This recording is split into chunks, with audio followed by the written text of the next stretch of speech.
we can do this. We can do this. No problem. Okay. We're going recording, and then in a while, when Mr. Lee begins, we'll probably take it live later on. So I'm very happy to welcome each and every one of you. For my students, if you are here, can you please let everyone know to go to the eLearn to get the correct, what do I call this? The correct Zoom link, because I updated the Zoom link on the announcement. So for those of you who are my students, can you just tell everyone to go to the Zoom link to find the correct the announcement on eLearn to get the Zoom link. Okay. Who is here? Let me just try and check and see. I think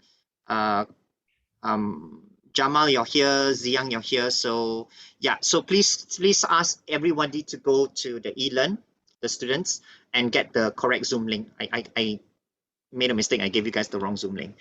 So as with old tradition, this is kind of like the third year that we're doing the sustainable and social marketing subject. And as part of the subject, we always like to open up for guest speakers to come in, especially influential guest speakers, to talk about issues on sustainability, issues on social issues as well.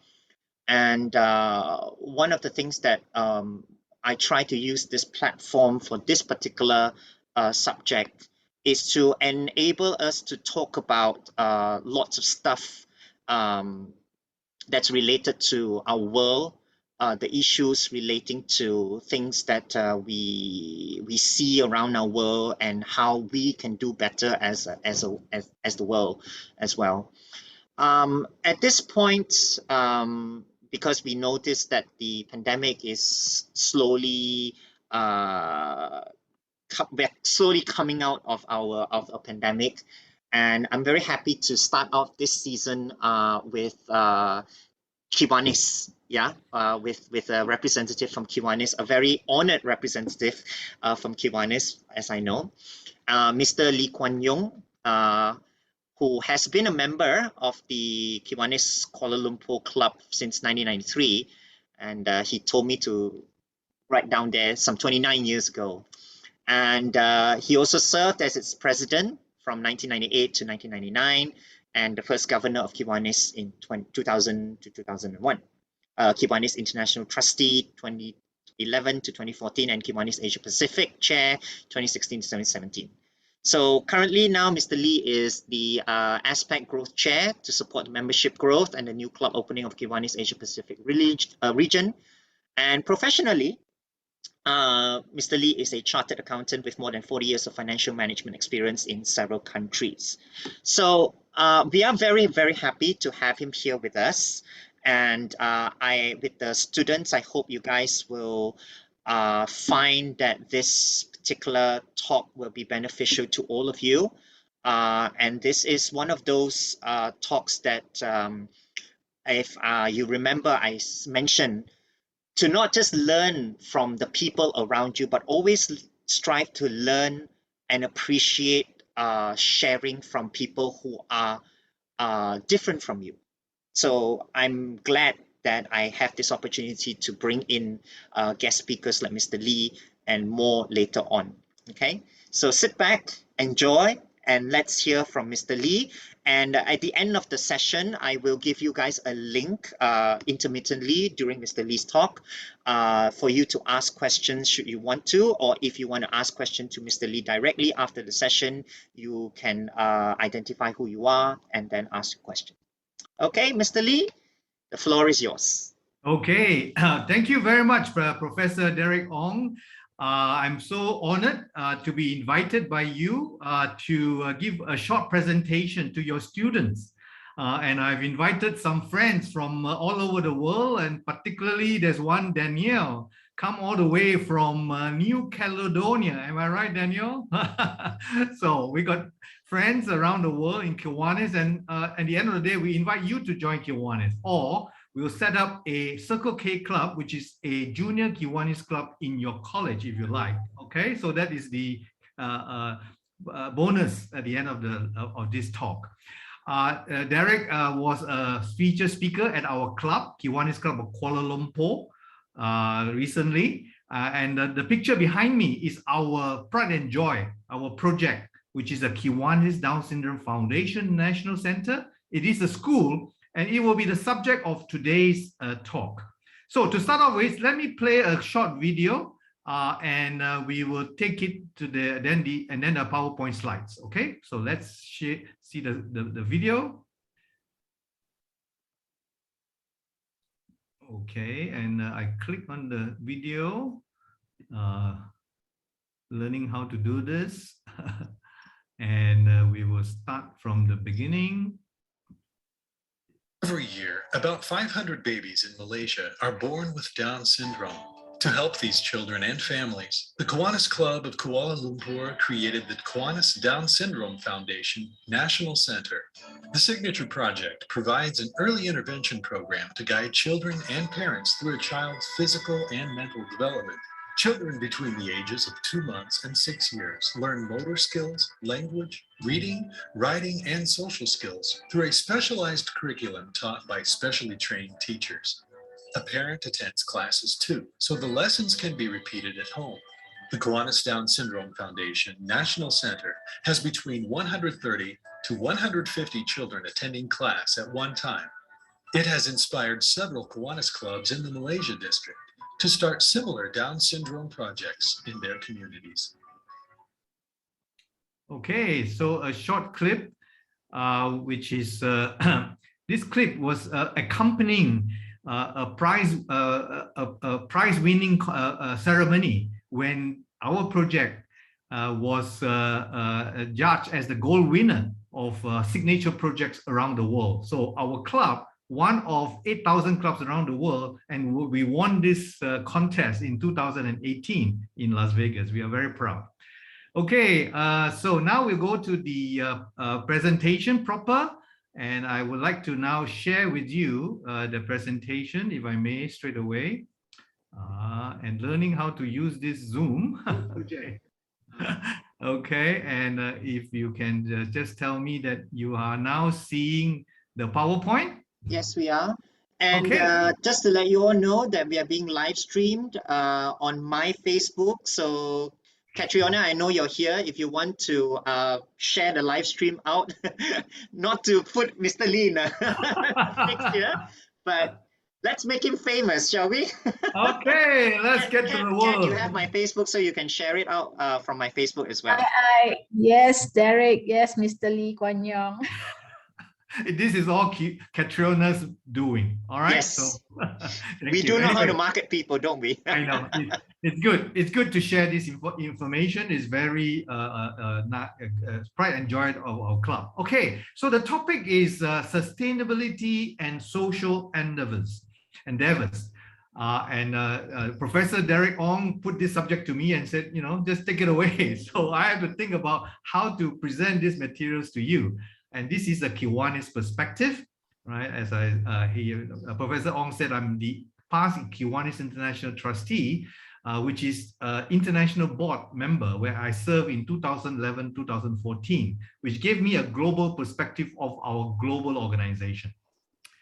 Okay, so how do I go to the next slide here? Okay, so for the participants, please tell us your name and where you are from, and put in the chat box so that we get to know you. And later on, when you ask questions, we can try to answer appropriately. Okay.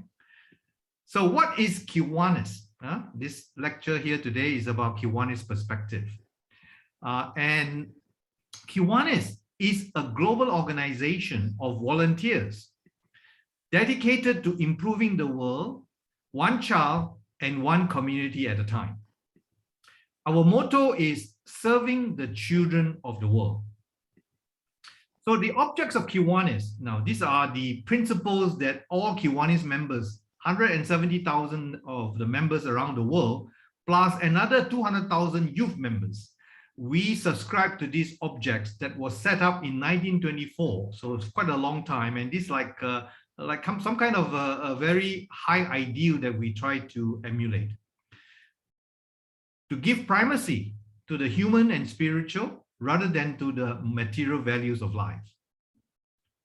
To encourage the daily living of the golden rule in all human relationships.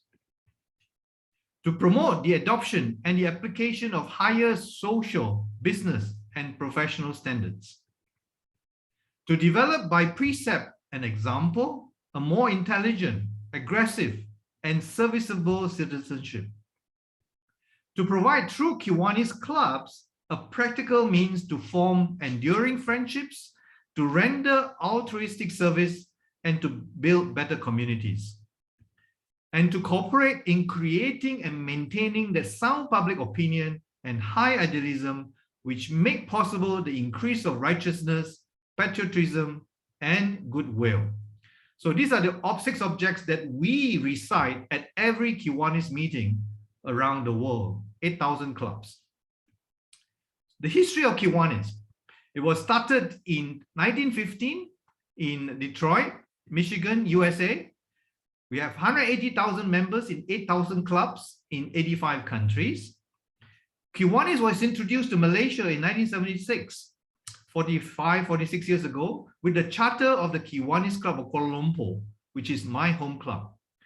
In Malaysia, we have 65 clubs with 1,500 members and still growing. And one particular feature of Kiwanis in Malaysia, compared to many Kiwanis districts around the world, is that we have 1/3 of our clubs have permanent projects or Kiwanis centers, or we call it signature projects. So this is awesome. This is the culture of Kiwanis in Malaysia.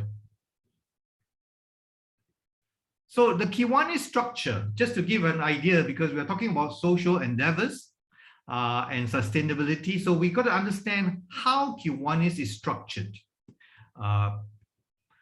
So we start from a club, Kiwanis Club of Kuala Lumpur, which is, I'm a member of that club. So members like me and many members who are here today as well, Mr. Chin, Michael, Catriona, and soon Professor will join us as well, I'm sure, are members of our club, Kiwanis Club of Kuala Lumpur.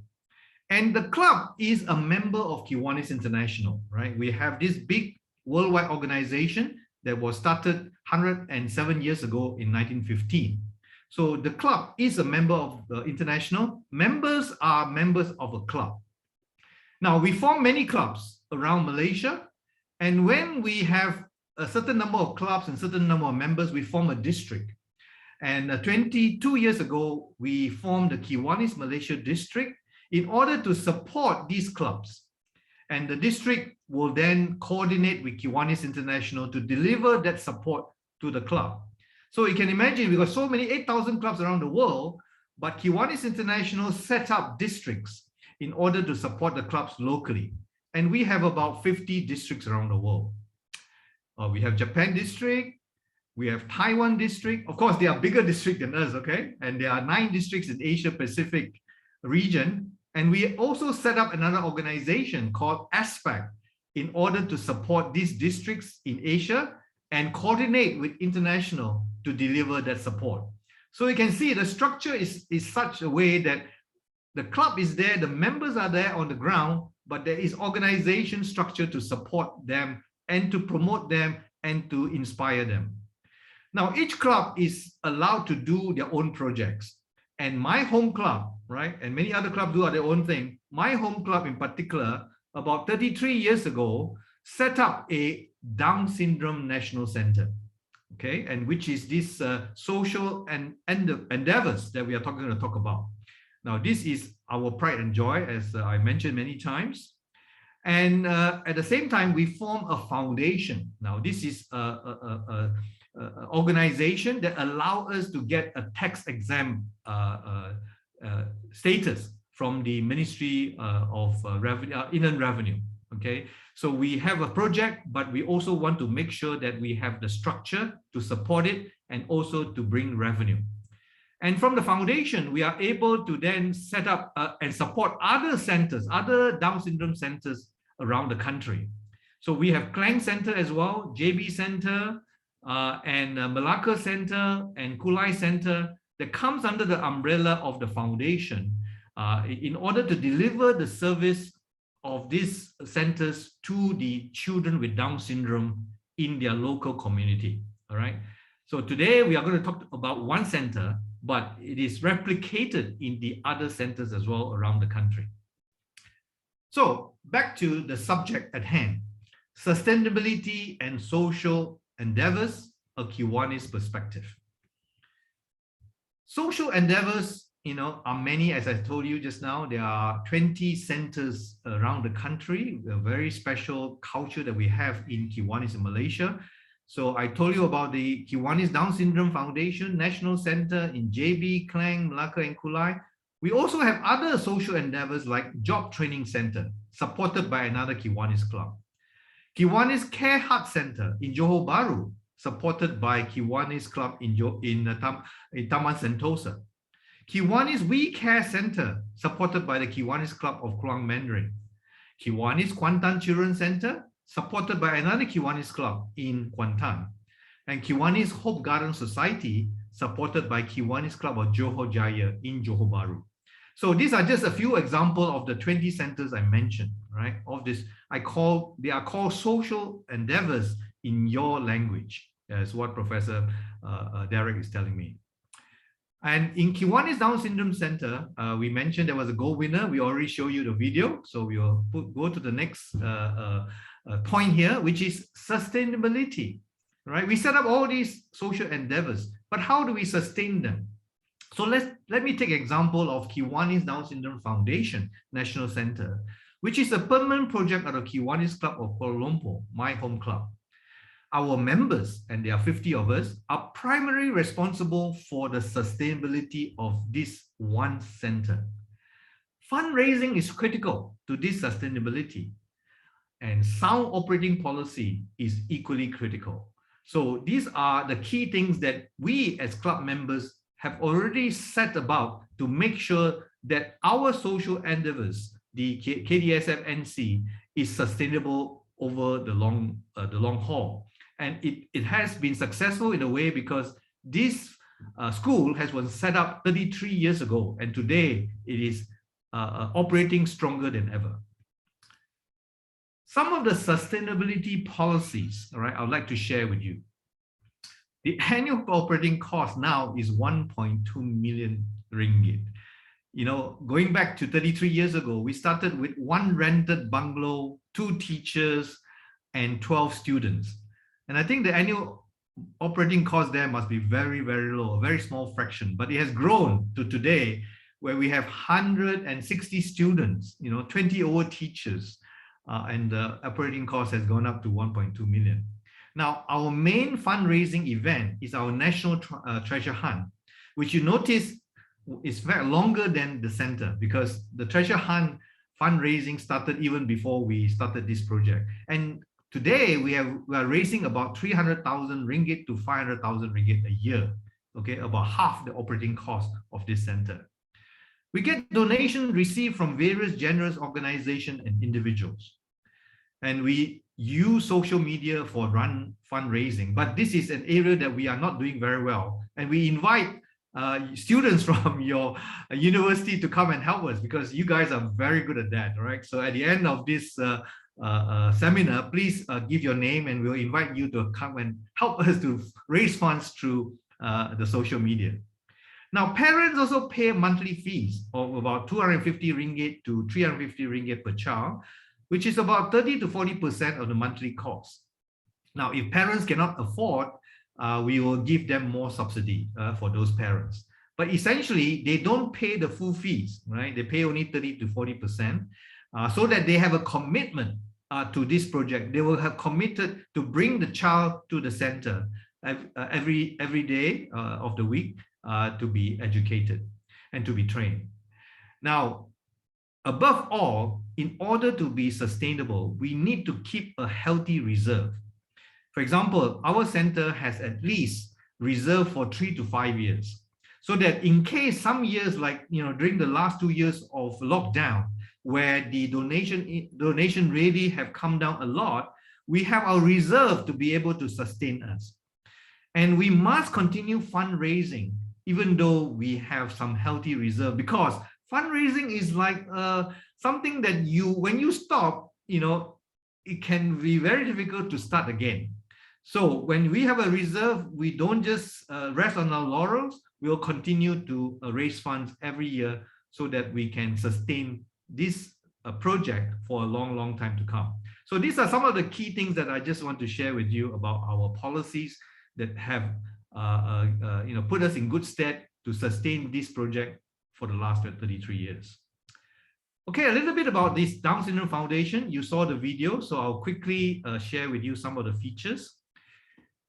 The objective and mission of this social endeavors is that this foundation is committed to the welfare of children with Down syndrome. The main focus is the education of children with Down syndrome for 2 months to 6 years old. Now, that is also a key, right, to a social endeavor.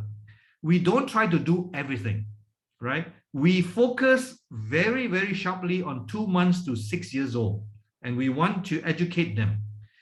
Many parents come back to us and say, hey, how about extending to 7 years old, 8 years old, and so on. So we have to tell them, that we cannot be everything to everybody. We have to focus. And that is one of the key points about sustainability. Know what you can do, how you can do it, so that you don't overstretch yourself. What is Down syndrome? Down syndrome is not a disease. It causes delay in learning and development.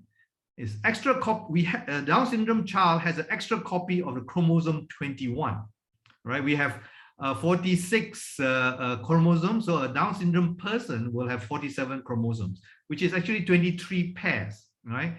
And it is chromosome number 21 that they have extra chromosome, and that's a reason that causes Down syndrome. And it is the most frequently occurring chromosomal disorder. In our center now, we have enrollment of 130 to 160 students, 16 teachers, 4 therapists, plus 5 administrative staff. And the management team are members, are the volunteers. Our KCKL members are all volunteers, right? They are not paid, but the staff are paid, of course. We have to make sure that the staff are paid the normal salary so that they can deliver their service as professional. The early intervention program that we do, right? There's a special curriculum. We have physiotherapy. We have occupational therapy, speech therapy. We have a library. And the center helps parents to be counseled, to share their experience, to meet other parents. So these are some of the things that we do in detail. And even the curriculum is divided into different age group, babies to 24 months, toddlers 2 to 3 years, and students 4 to 6 years. Now, these are the things that have developed over the years. 33 years, we have improved and enhanced the program to today. But it started with a Robert Dallas curriculum and also the Hawaii Early Learning Profile. Now, these are all the details that you can ask some questions, and we'll try to give you the details and more information. Some pictures of what we do there at the center, and you are all invited to visit the center when you have some time to get a better view and understanding of what we do there. It's an awesome project, and we are so proud of it. Special therapies like aqua feeding, sensory integration, autistic movement. We like a normal school. We have annual activity like sports days, concerts, graduation. Look at that. They're so proud at 6 years old to be able to graduate. During the pandemic, we did not stop, and we continue to do Zoom in order to help them. And of course, again, financial support. We are a non-profit organization, essentially run by volunteers.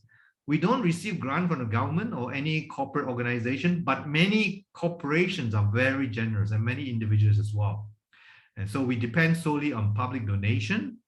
As I mentioned just now, our operating cost now has ballooned to 1.2 million a year, which is 100,000 a month. Imagine, it's not easy to sustain, right? So, ladies and gentlemen, that is a brief introduction to the sustainability and social endeavors of Kiwanis project. Thank you very much indeed, and I'm now ready to take questions. Okay. Thank you very much, Mr. Lee. In fact, if you guys are wondering why Mr. Lee's presentation was so succinct and so beautifully summarized, was because I wanted him to just give us a feel of what Kiwanis was all about, especially to the students. And we actually want to spend the next half an hour on just purely having a Q&A and just discussing about stuff. I want to pick on something. I want to get the ball rolling. In fact, you said something very, very pertinent just now, which was something I told my students for the past 3 weeks, in fact, and that was you got to think about what you can do and what you're able to do to maintain that sustainability, which is exactly what I told the kids, my students. I hope you students, you picked that up, what Mr. Lee mentioned. And and for an organization that existed since 1924, you imagine even they have to think about sustainability. They have to think about what are the kind of social endeavors they need to get themselves into, and they are still impacting the society in a positive way. So, you know, you have to think about what is it that you want to do, what is your passion, why do you do it, and why it is so important to you as a person. Okay. um, so before I open the floor, there has been one question that has come out and I'm just going to ask the question from the anonymous one first lah. Those of you who have a question, just hold on for a while. I will get through the anonymous questions first, and then after the anonymous questions, maybe I will come to you guys if there's any one of you wants to ask a question directly. Somebody asked the question, what are the strategies initiated so that a civic organization like Kiwanis can sustain its fund sourcing during the pandemic time? And if you can, Mr. Lee, do cite an example. Okay, I saw that question. It was posted. You are very good. In the social media, everything is there. Google Doc. I have to learn from you. Okay, now, as I mentioned earlier in my talk, we set the sustainability policy years ago. All right, and I mentioned about having a very healthy reserve. I think you remember one of my slides. I said healthy reserve. So the point here is that we did that in order that when we are facing with a global pandemic like the last 2 years, we are not caught. Okay, so it will be too late to think about what strategy to do when you are in the pandemic. So the key point here, my answer is start early. All right, so this project was started 33 years ago in 1989 by our members of the club. Each year, right, as members join the club, they contribute their ideas, they contribute better and better policies, right? So one of the policies that we decided, unlike some other charities, that the parents must pay a fee. All right, I mean, okay, this is a charity. I think everybody knows that, this is a charity, is a non-profit organization. But one policy is that the parents must pay a fee, and it's only about 30 to 40% of the actual cost. But when they pay a fee, they are more committed. All right, and that helps also in our fundraising. So the parents who are able to, they will pay the fee. Some parents go beyond and make big donations because they are so happy that the children has receiving such good education in the center. So back to your question there, I think when you are in the pandemic, you're going to be very difficult for you to raise funds to be able to sustain. The solution is do early, plan early, sound sustainability policy. Thank you. I'm going to put you in a spot, actually, Mr. Lee, I hope it's all right. There are students here, and they are thinking of starting a project. And obviously, as students, as you know, tada wang mia, okay, no money. What advice would you give these students? talk to our Kiwanis club. Good one. And on that note, I want to open up the floor for anybody to ask any questions if they have. Yeah. Yeah, our president is here, Mr. Chin. Sorry. Yes, Chin, yes. Hi, Mr. Chin. Thank you for coming. So am I right? The answer, talk to us and we would like to work with you. Yeah. So students, guests, whoever has a question for Mr. Lee, please do ask him. If not, Mr. Lee is going to be bombarded by my very difficult questions, which I'm sure he doesn't want to. So anybody, if you have a question, just unmute yourself. If you can, turn on your cameras. Please say where you're from, and please shoot your question. Anybody? All very quiet, huh? All very quiet. We can have question from New Caledonia, right, as well. Yeah. I'm just going to give it a few more seconds. If there's no question, I'm just going to go into the anonymous question mail, because there are also anonymous questions as well. Let me just give you another 5 seconds. Maybe you guys want to think about the questions you want to ask. I know, Derek, let me continue with the last question. You mentioned some of your students, you would like to do a project, but no money, right? Yeah. And I was not kidding when I said, talk to us, come and talk to our Kiwanis Club of Kuala Lumpur. We welcome your ideas, all right?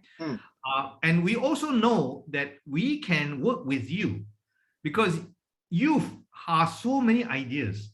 And even though Tarawang, they got a lot of technical skills, and from the technical skills, you can get money. All right. As I mentioned just now, we need help from you to set up our fundraising through social media. Nowadays, I think GoFundMe, many other ways of getting funding. And in some of our clubs in Malaysia, they have been very successful in setting up a portal for people to donate. And they have been receiving 200 to 300,000 ringgit recently during the flood. Remember the flood in a year ago? And we did a fundraising through that portal. And that club managed to raise, I understand, 200 to 300,000 ringgit. So if you have the technical skills, and we can work with you. So kids, you heard that? Yeah, you just heard it from the horse's mouth. Kids, right? They're all university students with a very high ideal. I still call them kids. Okay, with a high ideal, plenty of ideas, and our governor-elect Rosemary would like to talk to them. She loves them. Yes. Hi, Rosie. Long time no see. Rosemary and Rosie. Rosemary. Okay. So, anyone has a question before I move on to the next question that is online? Anybody? No, right? Okay. So, somebody asked about Kiwanis, the Down syndrome endeavors that you guys do for the Down syndrome community. Somebody asked, I don't know how to rephrase this question properly, but they asked, after the age of 6, do they go to a normal schooling or do they continue going to a special ed school? The answer is that we are trying to give them enough programs so that they are confident enough to go to a normal school. I think the government has now enhanced their education system so that they have special classes in standard 1. I believe that is the main thing. But some parents, of course, are not happy with that program that is developed so far, and they do go to private education. But by and large, we are trying to train them to be able to enter normal school, but special classes, right? So any of our members who wants to chip in, please put your hands up or just talk. Okay, good. So any questions from my class? Hello? Everyone very shy lah. I will start calling out names. Yeah, I always love to do that. There's of course Allison here. There's of course let's see, Chinman, you're here as well. Jamal, you're here. Yeah, please make please make use of the time now, okay? Because Mr. Lee has a lot of experience in setting up and telling you what needs to be done, especially if you're trying to do something for the community. Yeah, so do take this opportunity to talk to him, okay? Any one of the students. I don't know whether they're awake or not because I didn't see their face this morning. All right. If my students are too shy to ask, then what about the other guests? Is there's anybody else? We did mention one of the things we did mention Yeah. for the benefit of your students. Yeah. Like we have a program called Circle K, right? Yeah. So Circle K is a club that my club, Kiwanis Club of Kuala Lumpur, can sponsor, right? And students can just get themselves together and form such a Circle K club. You will get 1 or 2 members from our club to be mentors.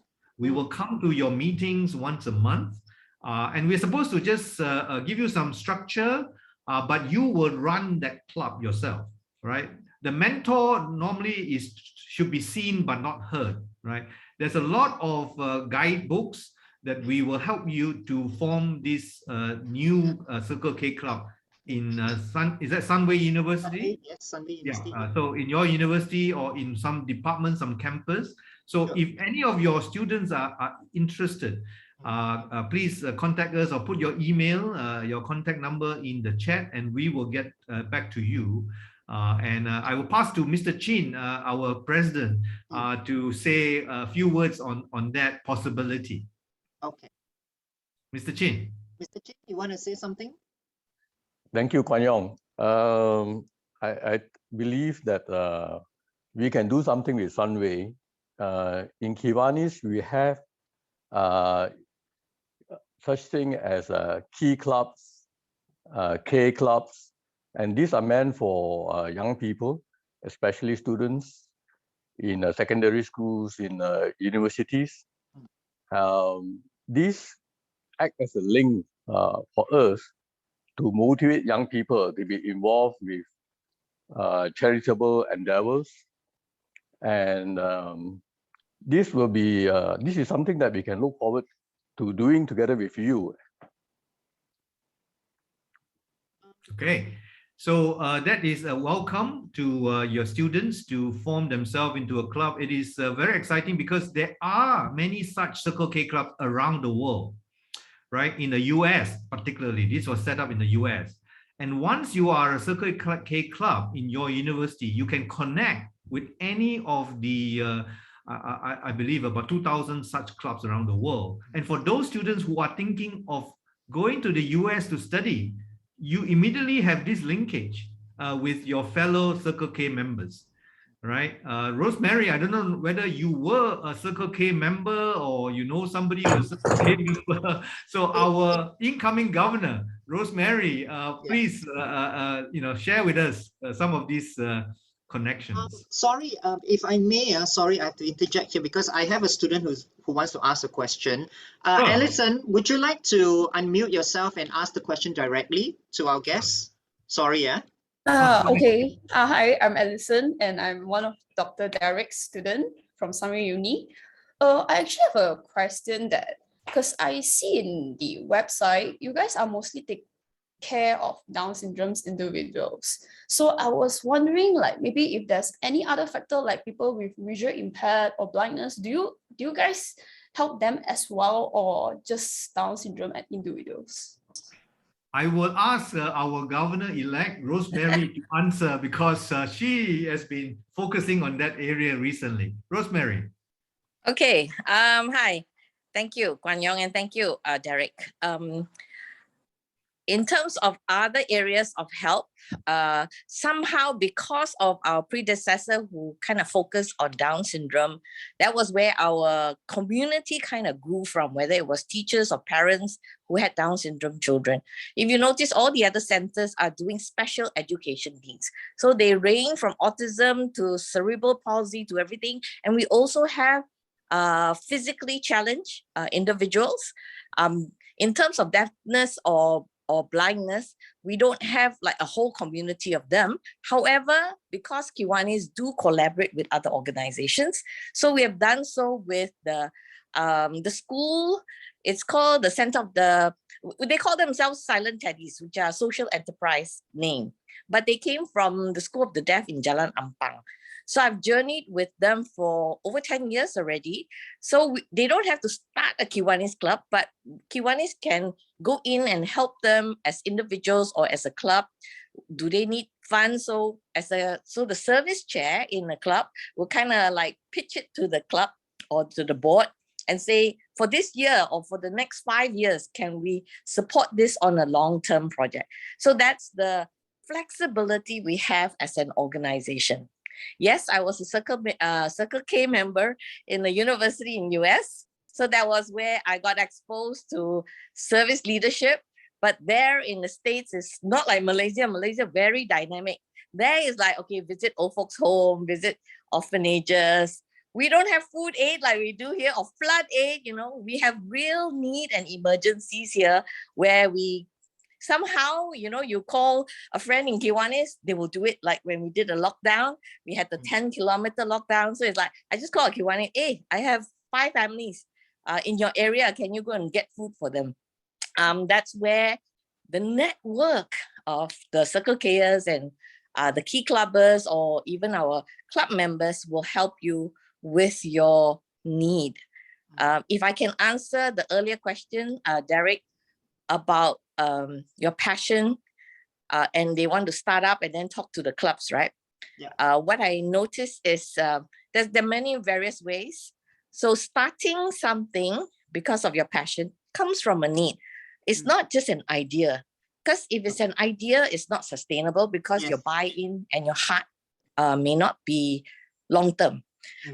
So if you have a need like a brother who is blind or deaf, and you want how to help them, that's where the communication or talking with the community who find like-minded people with the like-minded needs, and then you come together and then give them the processes and the structure that Kuan Yong was talking about, and you see something grow. That's the amazing bit. So come in and the adage, the African, right?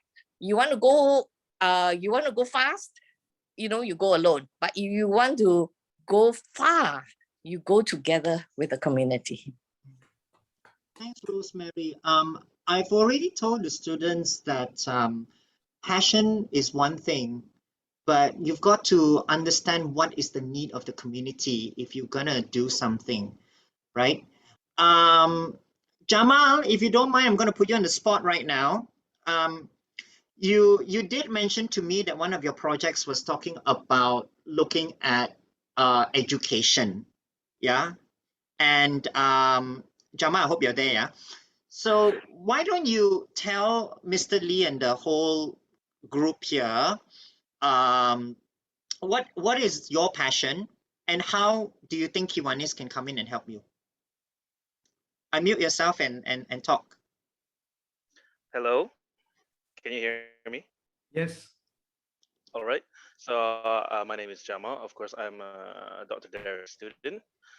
Although our project changed from the education part, but previously we had an idea regarding education, and at first the discussion came about because most of us agreed that at least in the elementary to primary, education is something that everyone should have access to, even more so towards those who are, how you say, are not privileged enough to go to do that. And the thing that's hard for us to think about it is to create a project that's actually very impactful and also doable for just 4 to 5 students, university students, especially with no money. And that was something that we were scratching our heads about, and it's really hard to pinpoint where we should start. But if you have any like recommendations on the, how you say it, the direction that we could have gone through. Maybe not now, maybe in the future we might pick up this idea that we have discussed in university, and maybe we want to do this in the future, who knows, professionally. Okay, can I? Yes, please go ahead, Rosemary. Go ahead. All right. So it sounds like you want to provide education for those who can't afford them or can't reach them. So if you want, please talk to me.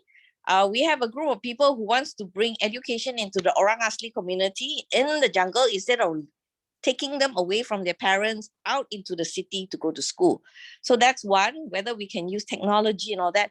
We have great examples from other countries, just that we don't implement, or we have not implement, or don't know how to implement because we don't have the right bodies or the right volunteers who are willing to go out into the into all these areas. We have great examples of teachers who actually gave 2 years to go in and build up a community. Even one of our teachers in Kuan, this Indian teacher, I forgot his name, but he won a global award. So it's to kind of look for inspirations, look for who has done it, or look for examples from other nations, and then share that story. This is what we want to do. And is there anyone out there? So I can connect you to Project 57, who wants to bring education into the Orang Asli community.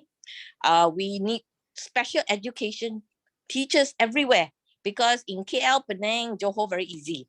But we have centers in Kulai, Muar, Kuantan, even Penang actually have shortages of teachers who specializes in special education needs. So like Mr. Lee said earlier on, we have to deliver, right, the education. So we actually have to bring in professional teachers who know how to handle whether it's Down syndrome or special education needs.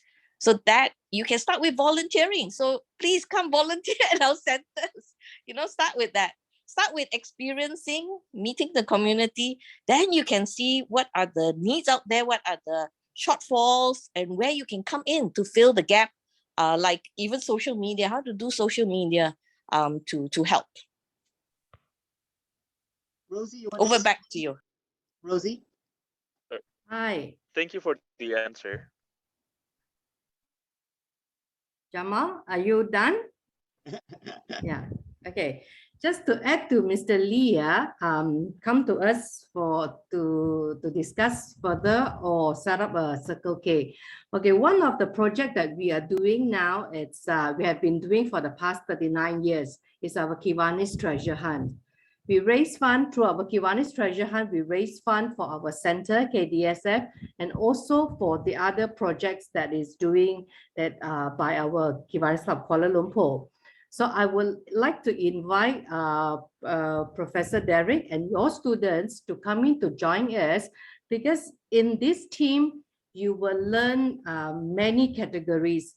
Like some, they are interested in IT, then you can go for advertisement, social media, and then some are interested in fundraising, some are interested in how to deal with the participants.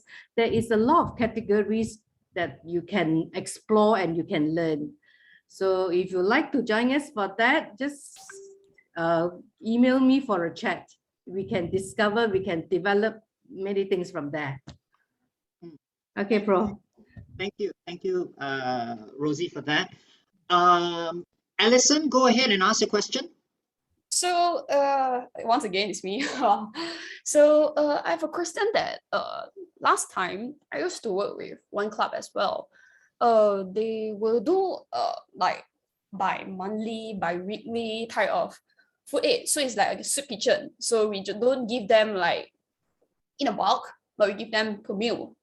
So I have a experience there that the people there are not being treated well. They are just given one meal per, I don't know how long they will visit them lah. But like for my visit, they have like a fixed amount of meal for them. And then I heard about the stories that they're actually homeless lah. That's one thing. Then if they come out to like the street early in the morning, they will actually get punished by the DBKL. So this is like the problem that I always seen when I come to serve the community. But how can a student like me that actually can help them to survive longer, and how to actually prevent this problem from happening? It's sad that I see that this bunch of people are not being treated like human. Sorry to say, it sounds very bad, but they are being treated like sort of like animals. They are like being asked to line up in a very straight line, then they are being treated as like, oh, this is yours, that's all. Then, and when they comes to wound, because they are homeless, so they stay like a very bad environment, maybe under the bridge and all, they have a very big wound. They are also being dressed like maybe a month once if they have to supply. So this is like a problem that I always see when it comes to serving the community. I would like to ask how much can we actually do for them as a student? Like I did raise fund and given them meals and all, but at the end of the day, the problem is increasing. Like the homeless people are increasing day by day, and COVID strike is even worse. You can see more and more with child and with their kids They are all over in KL at night. So this is the problem that I would like to ask Yeah. It's a big question. Very big. It's a Before very you answer, Mr. Lee, I'll just let you know that Alison has, after 3 weeks of class, is slowly having this, I would say, I don't know how you call it, Alison, but every time I talk to you, I can feel that passion, I can feel that frustration in you. Yeah. But It's thick within. Yeah. but that is good, because I finally can see something that is happening. But I do share her passion, and I do share her frustration when it comes to this. But Mr. Lee, please help Alison to not feel so conflicted and bad. Okay, it's a good start, Alison, that you feel strongly about what you see and what you want to do. All right, it's certainly a good start. But I think you will know as you go around in our country, in other countries, even the news, there is never enough help that we can ever give to everybody. Otherwise, we'll be in a utopia. Yeah. All right. So I think at some stage we may have to accept that what we can do is to take the first step. All right. Identify a certain group that we can help. Coming back to my my talk just now, our club 33 years ago, right? We raised money. In fact, did I mention that we did the treasure hunt, right? 38 years ago, 5 years before this Kiwanis Down Syndrome School. And initially, when we raise the money, we then donate the money to various charities like the National Kidney Foundation, Autistic Association, and so on. But we do not know what they do with the funds. So some of our members in 33 years ago decided to say, why don't we think of a project that we can help and we can control and we can focus? And that's how the Kiwanis Down Syndrome School came about. But as also you heard what I said, we have to be realistic, right? Our club, when we form, we feel good that we can do something, and we will focus on delivering that service to this group of people. And I think if we do that, we already one step ahead. All right. Now, if our club then decide that we want to help a small group of people in a particular area to dress their wound or to be fed, we will go about putting that project together and then get the funds and then deliver. So I think the answer here is that we have to start from one step at a time and move from there. But I got another colleague here, Rosemary, who is probably more insightful than me. But that is my view here. And Rosemary, you want to take away on how to help Alison? Yes. Alison, would you like to volunteer in a soup kitchen? Okay, so you've done the one-off, or maybe you've observed during this food aid and flood aid in the past 2 years. yes, you will see the atrocities and the how people are treated. So it depends on the volunteers, but when you volunteer, you will understand the perspective of the challenges they will face day to day. So in terms of sustainability, which is the topic, is the resources. So how much resources? If you only have 100 or 1,000 ringgit, so how many meals can you buy? So as a student, even raising money has a capacity, a cap. So with the $1,000, the question is, how do you maximize the 1,000 ringgit that you already raised, and how do you impact more people, or how do you be part of a system that can grow and feed more people or help more people? I think that is the fundamental question, which I would love Derek's classes to kind of think about. So it's about giving them jobs. But even if you give them jobs, then we have the problem of, are they legal, not legal? So even you give them jobs, the employers are in the wrong for harboring them, and they will get caught, or they can also go to jail, they can also be fined. So the people who help these people are also in danger. So how can we help where we don't put ourselves in danger? So when you go out to do this as a student, Alison, I think you're only like less than 20 years old. So I would, as a 20 parent, I already. would say, hey, danger, don't go out alone, go out in groups, or go with people who do this well or who has done it before. So you want to work in a soup kitchen.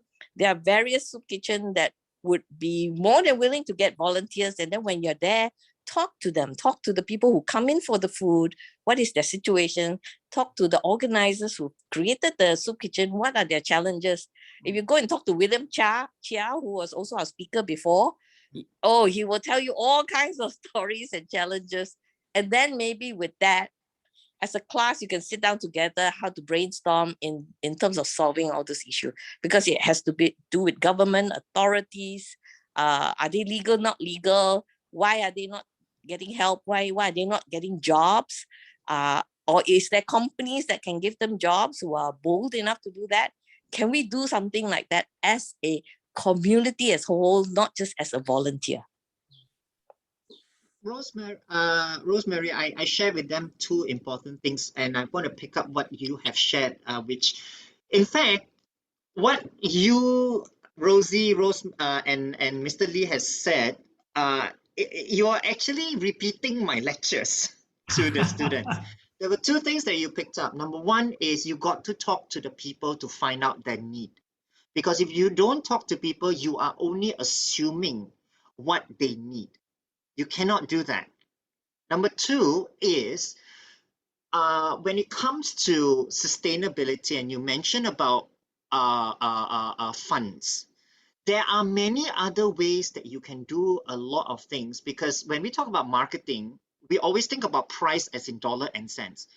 Price, when it comes to social marketing and endeavors, does not have to be only about dollar and cents. It can be in terms of recognition.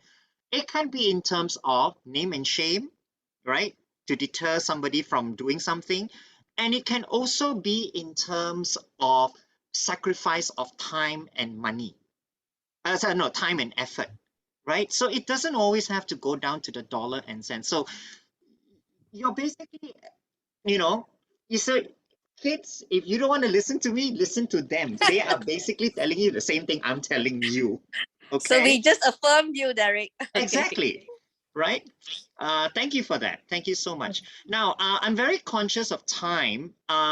Perhaps maybe if there is one more question from one more participant, if there's anybody. And if there isn't, then I would like to. Yes, Alison, please, you've got Rosemary's email. Can you just contact her personally? Don't need to CC me. That's why I invited them here, so that you guys can be in touch with them, right? So get some ideas from them as well, okay? Now, before we leave, can I ask Mr. Lee to just summarize and say some last few words before we take a group picture? Okay. Mr. Lee? Yeah, okay. So get ready to show yourself, to take a good picture as I speak. Thank you very much again, Dr. Ong, for inviting us to talk about this very important project of sustainability and social endeavors. Obviously, I have put the lecture in a way that fit into the subject you want to talk about. Thank you. Yeah. But as we have opened our arms, our hands, right, that our Kiwanis Club is a club of 50 volunteers, and many of them now are going to show their face as well. Our professor, Dr. Chua, as well, is going to be here. Maybe he's going to say a few words. We are a club of 50 members. Of course, we are business people, professionals, retirees, and just people who wants to get together, make friends, and to help people, right? So, but we open our arms to invite you to join us. We open our arms to ask you to form your own club in your college in order that you can get together and extend all these efforts further. All right. So today is a start of many things that can be done. Alison has put to us some very important points for us to think. It's never easy to solve, but I think, as I said, my answer is to take the first step. Right? It's always start with the first step. And if you take a first step, we can help somebody. And from there, we see how to help more people. Yeah. So apart from that, thank you very much. Let's continue this conversation. I wish you all the best, students of Dr. Ong, and we'll meet you again. Thank you. Thank you. And thank you everybody for being here, my students and guests from Kiwanis. Thank you so much for showing support in a big group. Rosie, Rosemary, thank you for your input. Mr. Chin, thank you for your input. The next, I just want to let you all know, I will send the details to Mr. Lee probably. The next guest lecture session that we have is from a friend of mine who is a refugee from Syria, right? And she has been here for a couple of years already. And I think it would be great for us to hear from a person that is in that community to talk about the struggles and to talk about the kind of pre-assumptions that people have about them. And then why it is important for us to become more open to minority groups. I was just sharing with my students today about the detained migrant detention center, which had a riot and all that stuff, and we had a discussion about it today. I feel that when we are trying to help people, let's not put on our pre-assumptions, but let's also open up and really talk to them and find out where their story is.